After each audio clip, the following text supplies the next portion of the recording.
भारतीय जनता पक्ष हे आदरणीय देवेंद्र फडणवीस साहेबांच्या नेतृत्वात आणि आदरणीय प्रदेश अध्यक्षांच्या नेतृत्वात आता एक नंबरवर राहण्याची आम्हाला आता सवय झालेली आहे।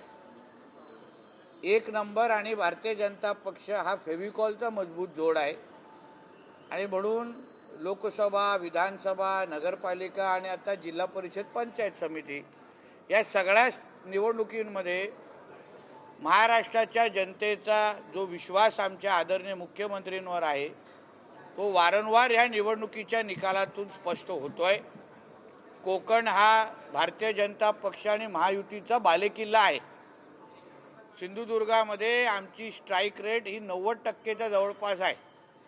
म्हणजे तिथे सिंधुदुर्गाच्या जिल्हा परिषदेमध्ये उबाटा सेनेला 3 म्हणजे औषधासाठी आम्ही ठेवलेला आहे 3 आणि म्हणून यापुढे जो जनतेने आमच्यावर विश्वास दाखवलेला आहे कोकणातला आणि महाराष्ट्रातला त्या आमच्या मतदारांच्या इच्छानुसार जे अपेक्षा आमच्याकडून व्यक्त केल्या आहेत त्या सगळ्या अपेक्षा आता शब्दापलीकडून कृतीतून दाखवण्याचं काम हे आम्ही आमच्या माध्यमातून करू।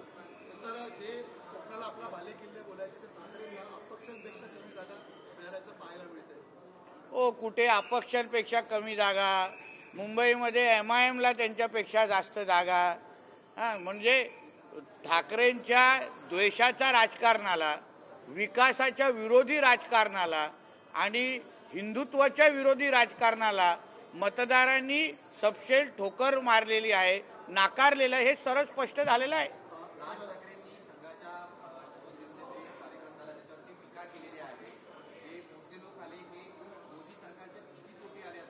आता त्या कार्यक्रमामध्ये मी स्वतः उपस्थित होतो, मला संधी होती। आता त्या कार्यक्रमामध्ये आदरणीय सरसंघचालकांनी जी भाषेच्या विषयावर जे विचार मांडले ते मुळामध्ये ज्यांनी राजसाहेबांना त्याच्याबद्दल माहिती दिली तेही कदाचित चुकीची माहिती दिली असा माझा पूर्ण विश्वास आहे, कारण मी स्वतः त्या कार्यक्रमाला उपस्थित होतो। आदरणीय सरसंघचालकांनी आपल्या राष्ट्रीय भाषेवर आपला अभिमान असला पाहिजे, त्या राज्याच्या भाषणाचा महत्त्व पण त्या कार्यक्रम भाषणातून सांगितलं, विचारातून सांगितलं आणि त्याचबरोबर आम्ही जिथे जातो तिथे त्या लोकांना कळेल अशी भाषा, उदाहरण त्यांनी तमिळनाडूचं उदाहरण, बँगलोरचं उदाहरण दिलं की हा 100 वर्षाचा संघाचा कार्यक्रम हा गेल्या काही आठवड्या अगोदर बँगलोरमध्ये झाला आणि तिथे त्यांना हे पूर्ण कार्यक्रम इंग्लिशची भाषा वापरायला लागली, कारण का तिथे ती इंग्लिश भाषा समजत होती।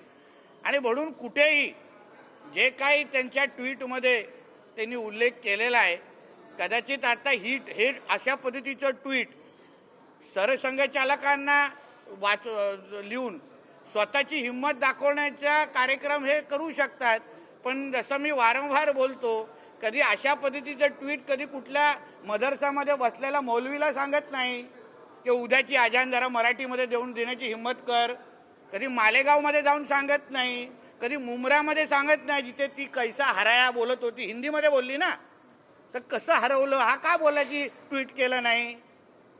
सगळे वाघाच्या कातळ्या हे फक्त हिंदुत्वाच्याच विरोधात आणि हिंदू समाजाच्याच विरोधात दाखवण्याची ही जी काय मस्ती आहे ना, आणि मुल्ला मौलव्यांच्या वेळी गप्प बसायचं, म्हणजे मोहल्ल्यांमध्ये गेल्यावर चकार शब्द काढायचा नाही, तिथे आपलं जीभ उघडायची नाही, पण फक्त जिथे हिंदू आणि हिंदुत्वाचा विषय असेल तिथे लगेच आपला द्वेष पसरून पाकिस्तानमध्ये बसलेल्या अब्बांना खुश करण्याचा हा जो कार्यक्रम आहे ना, म्हणून मुंबईकरांनी आणि सगळ्यांनी घरी बसवलेला आहे।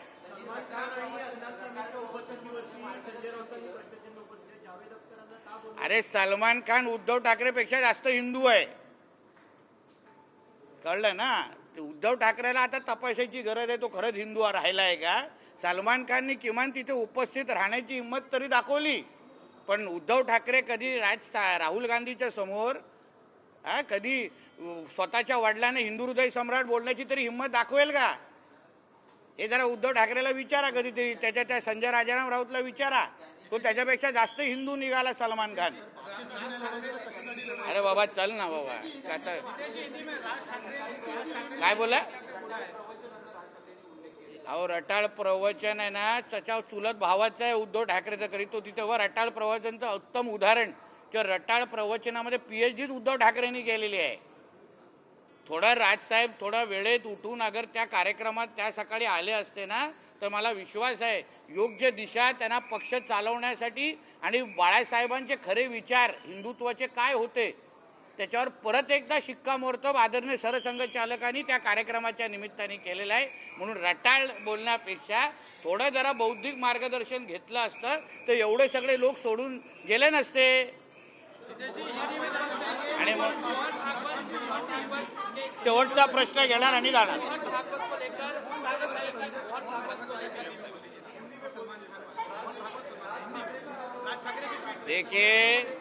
देखिए सरसंघचालक जी के वो कार्यक्रम में मैं खुद उधर उपस्थित था कहीं भी उन्होंने किसी भी भाषा का अपमान किया नहीं, उल्टा अपनी मातृभाषा के ऊपर हमको कितना विश्वास होना चाहिए उसको वापिस बार उन्होंने दोहराया. उन्होंने उधर बेंगलोर का भी उदाहरण दिया जहाँ यही कार्यक्रम जब भी बेंगलोर में लिया गया तभी वहाँ उनको इंग्लिश में ये भाषा कार्यक्रम लेना पड़ा. इसलिए मैं राज ठाकरे जी को बोलूँगा शायद उनको जो इन्फॉर्मेशन मिला है वो शायद गलत होगा. उन्होंने यही हिम्मत जो उन्होंने सरसंघचालक के विरुद्ध में ट्वीट किया, यही हिम्मत मालेगांव में जब भी उसने कोई वो जो चुनी हुई जो लोक प्रतिनिधि है पार्षद है जब भी उसने कैसा हराया बोला तभी ये ना राज ठाकरे बाहर आए ना उद्धव ठाकरे बाहर आए ना उनके बाकी चेले चपाटे बाहर आए. सारी की सारी हिम्मत ये सब हिंदुत्व के विरोध ये क्यों करते हैं?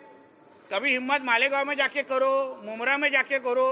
जब भी उसने बोला इतना हरा किया तभी क्यों नहीं बोला कि इसको भगवा करना चाहिए?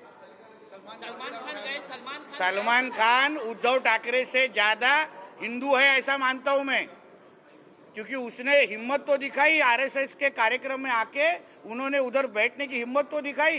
पर ये उद्धव ठाकरे साधारण राहुल गांधी के सामने अपने खुद के पिताजी को हिंदू हृदय सम्राट बोलने की भी हिम्मत रखता नहीं है. इसलिए मुझे लगता है सलमान खान उद्धव ठाकरे से ज़्यादा बड़ा हिंदू है.